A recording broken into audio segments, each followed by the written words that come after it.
Here on the screen, you will see a series of activities and different types of action that we can go ahead and do for the climate and for the environment.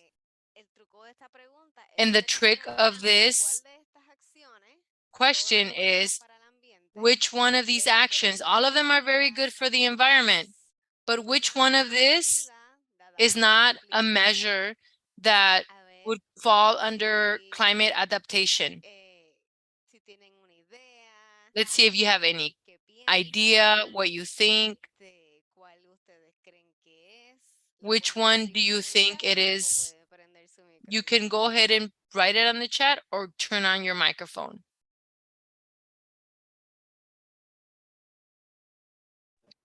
Me parece, todas, como dijiste, todas excelentes, pero el reciclaje I mean, all of them, like you said, are excellent, but I don't see, digo yo.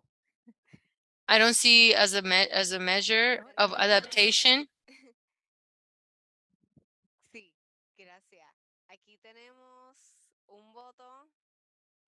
So recycling, here we have a vote saying which one is not an adaptation measure.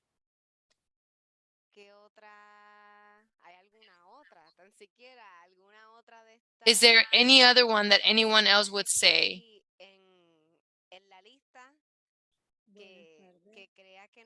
Is there anything else that are here on the list?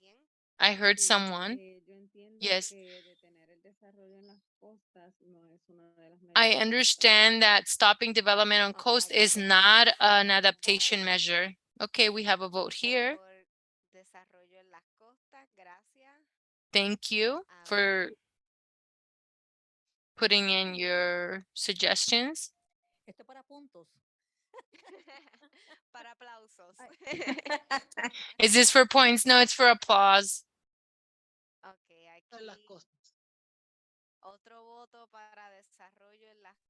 Another vote, another point to the stopping development on coast. Yes.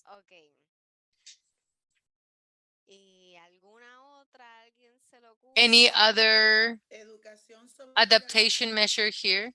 Education about not littering. Who said that? Brenda. Hi, Brenda. Here is a vote for education about littering.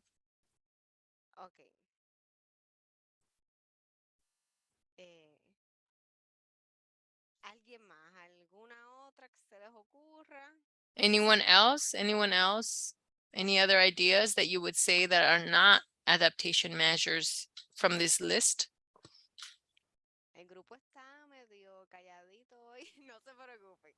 The group may be a little quiet today. Don't worry, we'll be continue having these conversations. So we have a vote for stopping development on coast. We have about recycling. We have two for stopping development on coast, and then also about education awareness about littering.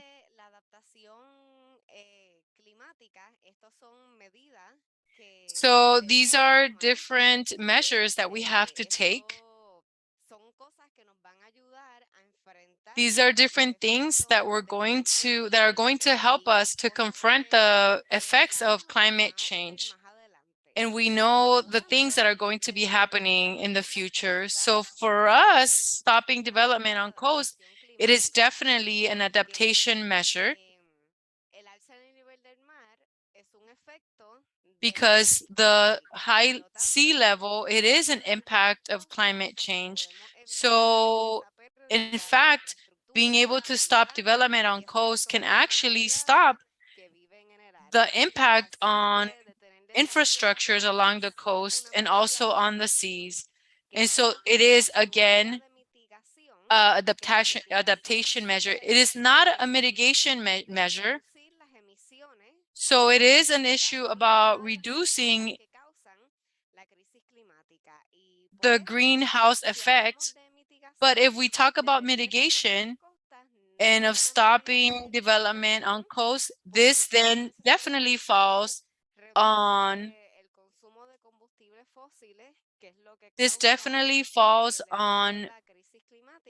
adaptation measure, but it is definitely, again, wanting to make sure that we clarify stopping development on coast. It is an adaptation measure. We mentioned recycling, even though it is something that it is important, specifically on the issue of plastics and metals and how the mining industry impacts a lot and how this is a very important environmental issue. But this is not a adaptation measure because as much as we can recycle, we are still producing the fossil fuels that are the ones who create the green impact, the greenhouse impact. So this is not an adaptation or mitigation measure because there's no effect on climate change that is related to recycling trash.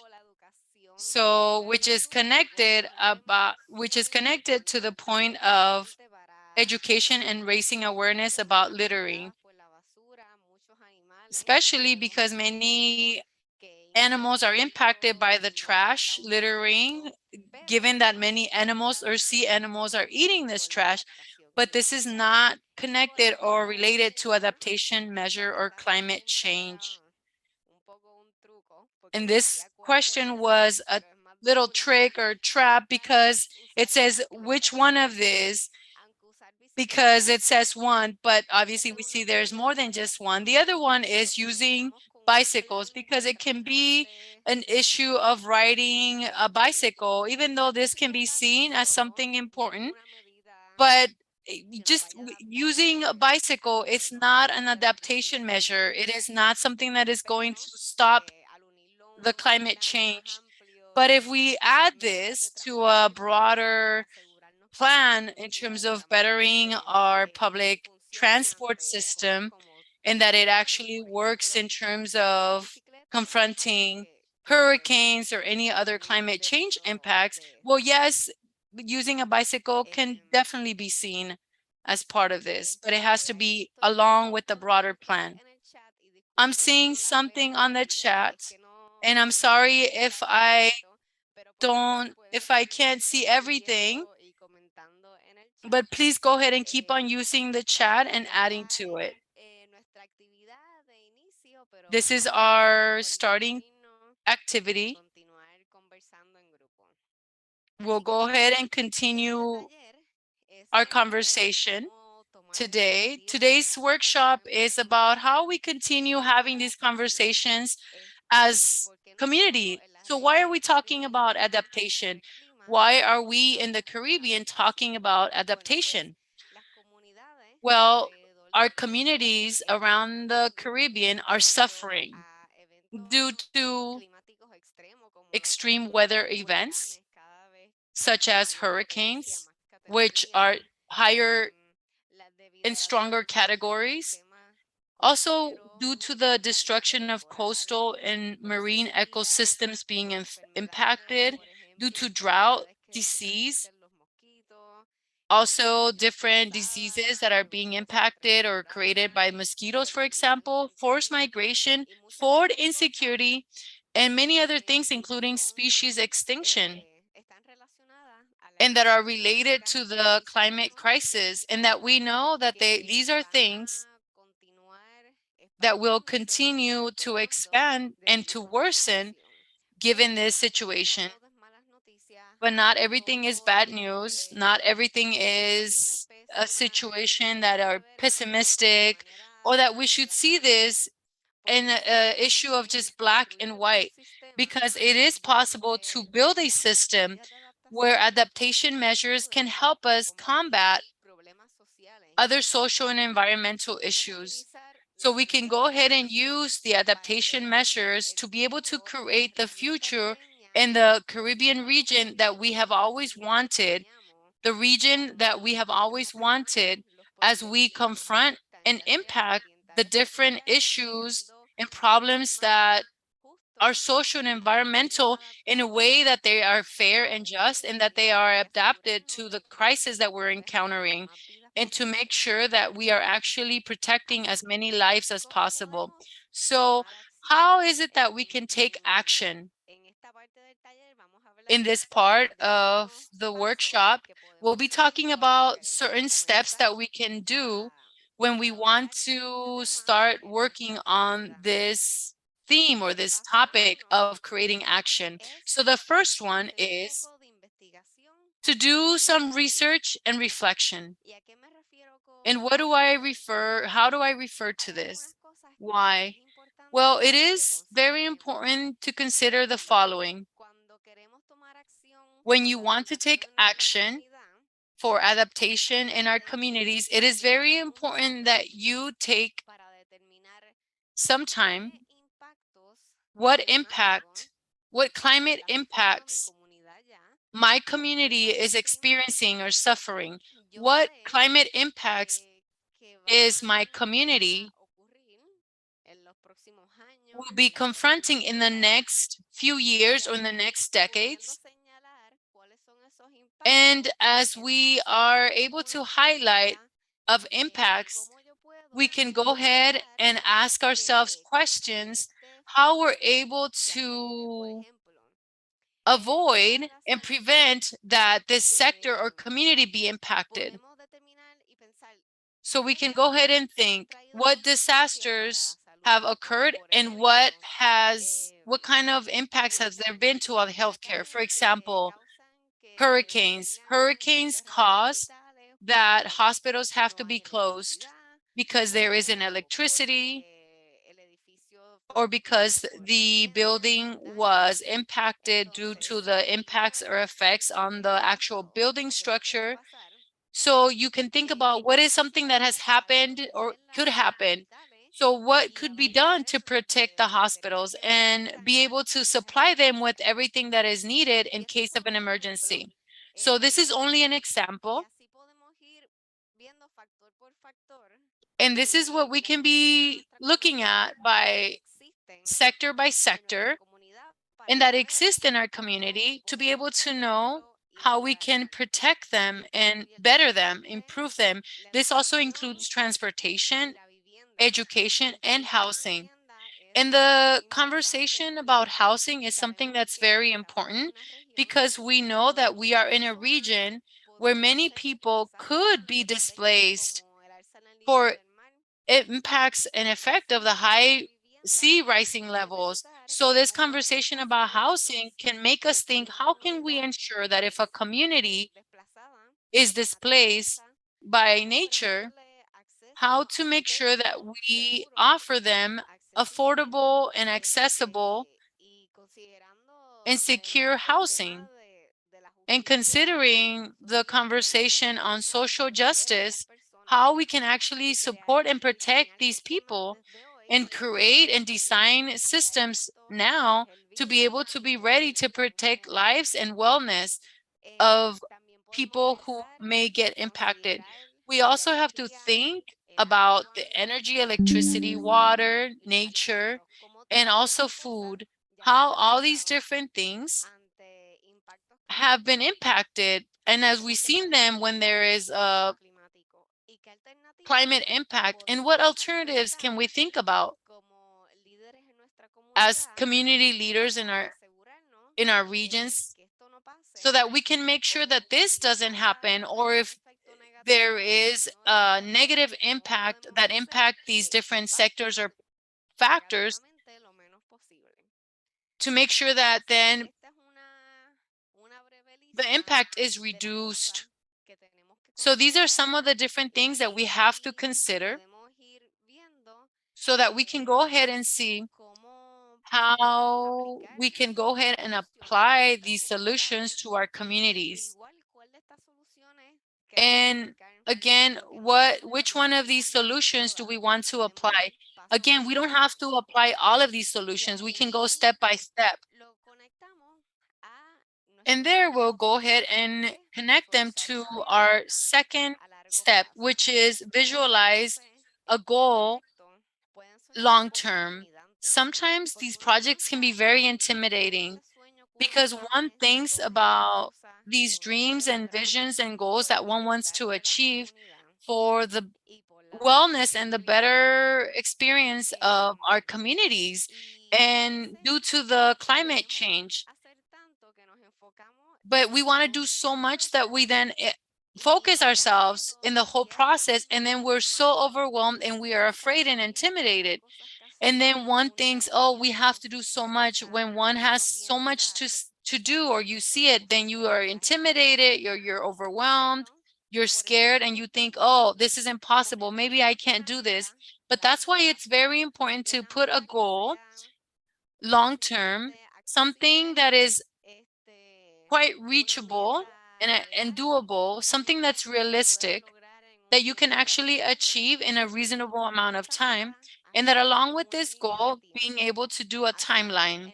This way, in turn, instead of doing actions without ever an end, like what we see on the first image on the left, where there is activities after activities after activity and nothing changes. So instead of doing so much work and being frustrated, we can actually do an action and be working towards a long-term goal with a timeline that we start doing from the get-go. And that way we go ahead and focus on our activities so that we actually reach our goal. And that way we actually reach change without feeling that we're working eternally and the years pass by and nothing changes, or it feels like nothing changes. And one example of how a timeline looks like is looking at how events or initiatives are ladder like. For example, you go step by step.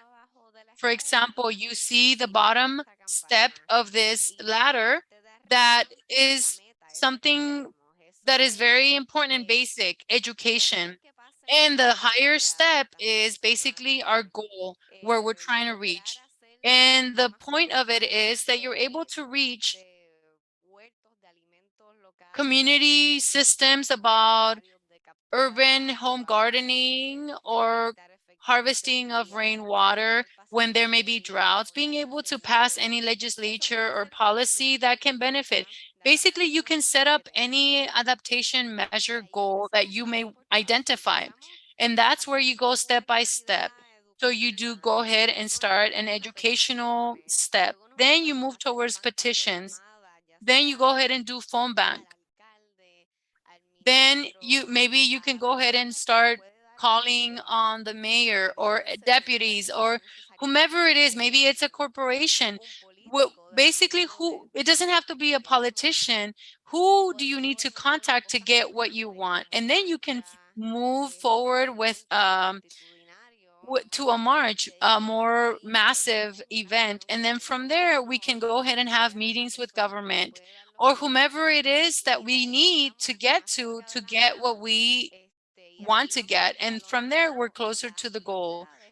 And from there, again, it's about being able to go step by step so that you're increasing your pressure levels. So if we stay at the bottom and in education and petitions, if you focus on those two, for example, those will make sure that the government or politician in charge, that they will see the pressure and feel the pressure that you have. But if you only stay on those two, they will not feel this. You need to have the additional steps to be able to increase that pressure and be able to include the goal.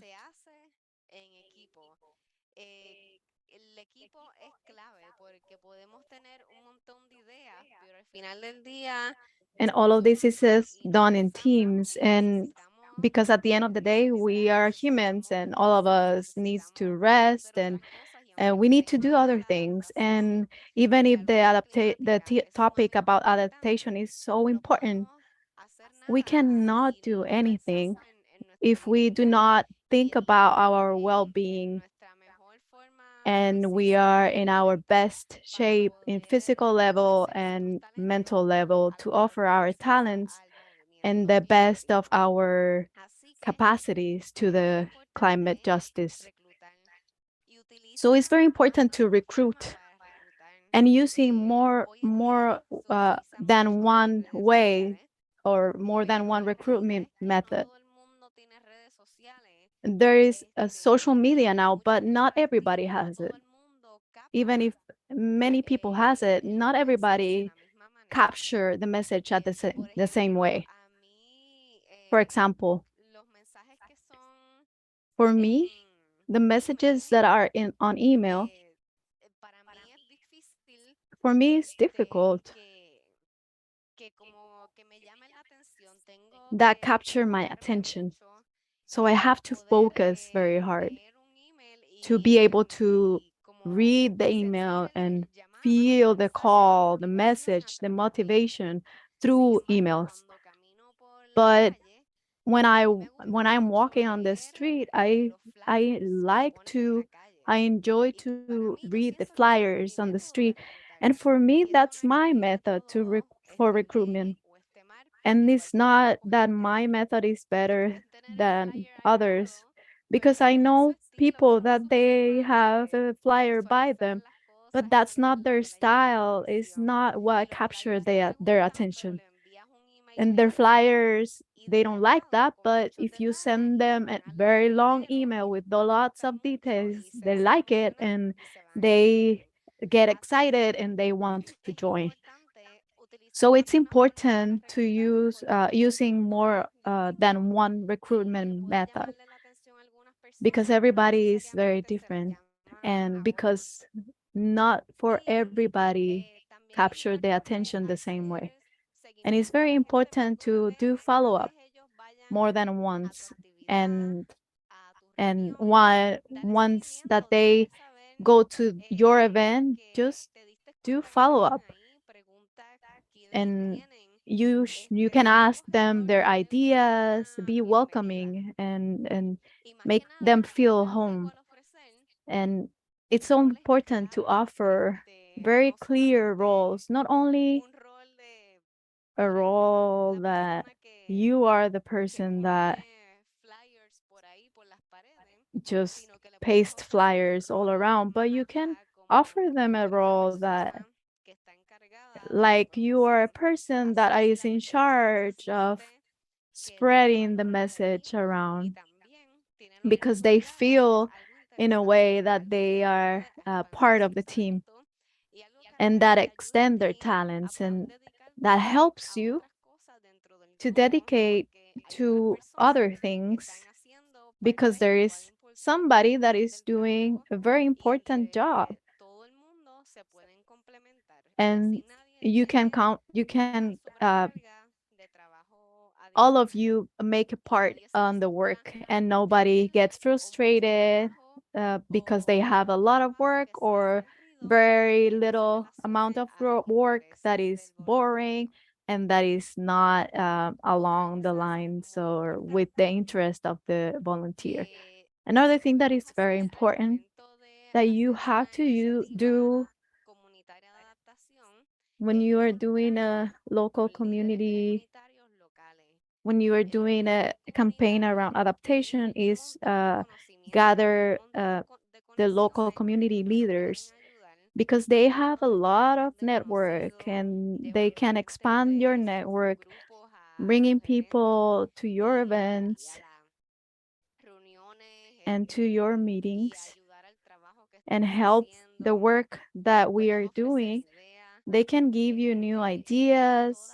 They have all the experience and all this knowledge that is historical of the community, and knowing what the people like and what they don't like, what has worked before or not, what they are interested, what are their interests. So it's key that there is a connection, support, know these people and support these people. And it's not overwhelm the leaders that help us, but us as a group. It's important that if we want to impact the community, that we involve ourselves and support the community to work and to celebrate with other topics. And we create, in that way we create a very strong connections and support networks that are going to help us to succeed success. And while we gaining more support and expanding ourselves, we also can meet with the decision makers. That those are, for example, people in the government that has the power to give us what we want. That is our long-term goal. That's what we want. And there is so many ways to call on attention for people who make the decisions, from protests to make calls, writing letters, interviews, everything. But there is some very important thing. And once we call their attention, so they know, and they know that we want to meet with them, is asking for a one-on-one meeting with them. We ask them what we want, how do that benefit us, and how does that benefit them as a person from the government. That would mean like votes or money wise. How is that convenient for them? So it's very important that on that day, explaining those points that are established for us, that goal that we want, and explain that searching that we did at the beginning, the research that we did at the beginning, making the message very concrete and very specific and very, it's not only just meeting for meeting, but from that meeting that there is a decision from it. Can you help us with this? Yes or no? Is this bill can pass or not? And it doesn't matter what is the decision, but it's very important to be thankful and and say yes, thank you for your time. And even if the person says no today, you can keep trying, and you can keep expanding your initiative. And it's important to not cut that relationship, because later on you can have more impact and create more pressure with your community effort, and making that person and the government change their mind and make them said, yes, I'm going to support this group, and I'm going to help them to donate their materials that they need, or pass the bill that they want to get passed. And with these steps, we can we can achieve the change, and the change that we want to see. And these are some help, some tips to, in general, that it will help you to reach your goal on the long term. Sometimes we have some goals and some ways to do things, and we wrap on it, and when there is some changes, we get frustrated, and it's normal, because that's something that we dream about and we work for, but not necessarily that's the end of all. There is so many ways to change strategy and change the goal a little bit. And it's important to not just get frustrated and work together, so in to see like how we can pass that, and train other people so they grow as leaders and they can support these initiatives. And us as leaders of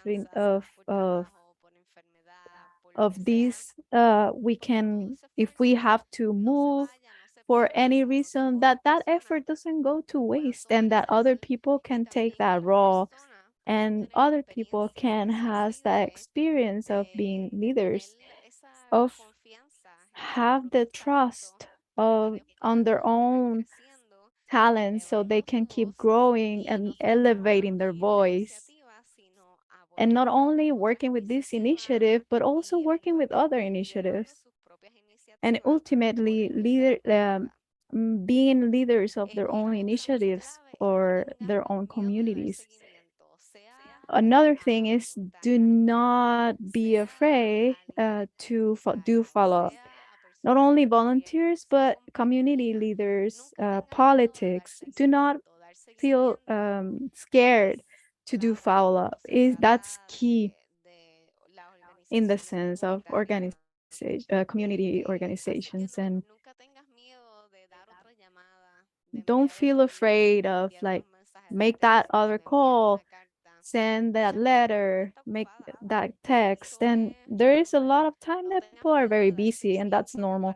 Do not feel afraid of doing that follow up to make sure that you do what you want. And the creativity is very important, and that's why it's very important to have a diversity of way of thinking, people's and background in your group, because in that way you can attract a lot more knowledge and different ways of seeing the world. And most of us have fun. Take time to celebrate, even if it's just for the little things. We just organize a meeting and there is new people coming, and we had a very good event. There is 6 months since we started this project. Anything, just make sure to celebrate and have fun, because not everything has to be work and it doesn't have to be stressful, and it's very important to celebrate and be happy and just give each other support to keep going. So we finished with the tips on how to start organizing a movement, a local um a local movement for adaptation. And I wanted to know, what are your questions?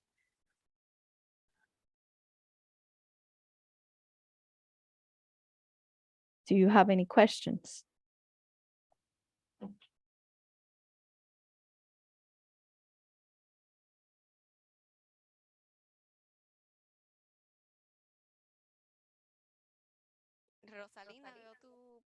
Rosalina, I see your Sí. hand. Cuando hablamos de, ay, perdóname un segundo, aquí la ilustración que había aquí. Perdóname un segundo.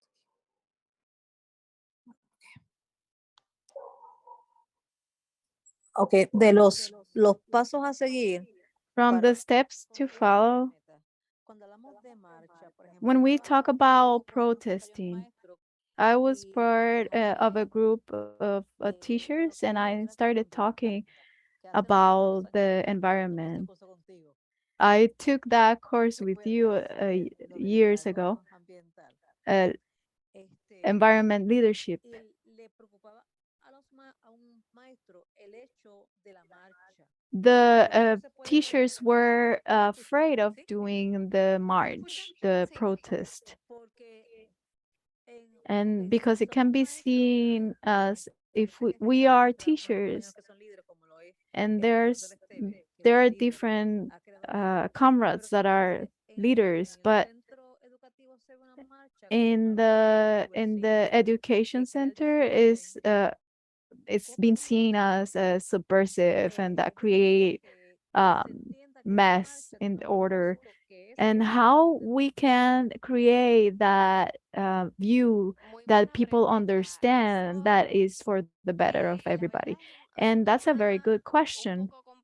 And that's a very difficult question or complicated question to answer, because that depends on the country and the culture that they have, um, with the mentality of protesting, and the culture that is there is a lot of culture around colonization and protesting. It seems like a very bad thing, and that's ends up to be the decision of the leadership of the group.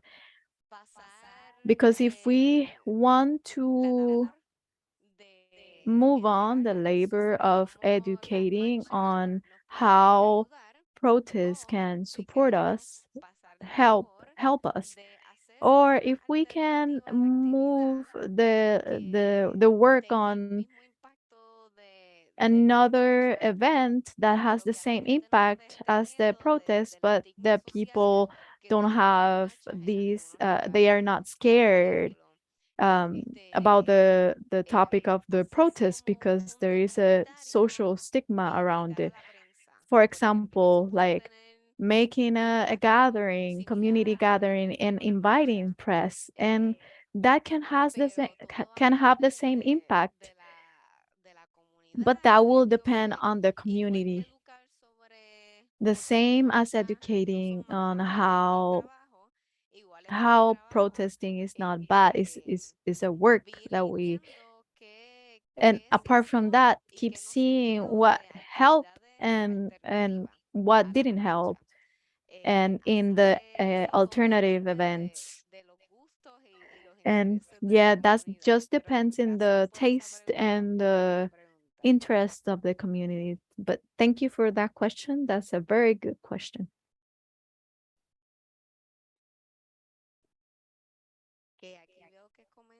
I see that there is a comment in the chat that there is no question in the at the time. So we're going to split and break out groups and to just gather for 7 minutes in small groups. And we are going to just know each other, name, country, and if you can review in a few sentences, what is your goal? What is your adaptation goal for your community? What do you want to see? And what do you want to see and what is the problem that you see and what you want to do to resolve that problem, that issue? We have 7 minutes. So Katrina is going to help us to send all of us in breakout groups. Hola, saludos. Bienvenidos de vuelta. Recording in progress. Espero que haya estado interesante la conversación. Welcome. I hope everyone's back.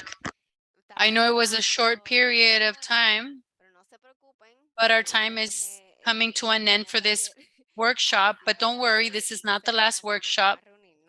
So in 2 weeks, we'll be joining in again. And in 2 weeks, we'll be talking about this event, actions to call for climate action. I know some of you are registering yourselves because some of you have registered to be leaders of events. But for those of you who may not know about it, from the 1st to the 8th of October, around the Caribbean, we will be doing different actions, uniting to do various actions, making a call to our different political leaders so that they take it seriously and with urgency the adaptation climate measures. To the moment, this are the different actions that have signed up. We may have one or two that are missing, but we want to make sure that you sign up to share it also with people that you know. Event leaders also will count with mentorship, materials, everything and anything that you may need. So we invite you to be able to join us. And that next session will be on the 7th of September,